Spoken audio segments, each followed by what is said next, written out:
কবরের জীবনটা আসল জীবন। বিশ্বনবী দোয়া করতেন, আল্লাহুম্মা ইন্না নাউযু বিকা মিন আযাবিল কবর।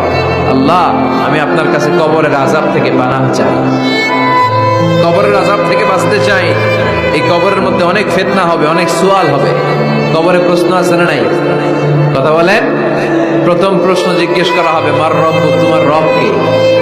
বলেন, আমাদের রব কে? ওয়া মা দীনুক, তোমার ধর্ম কি?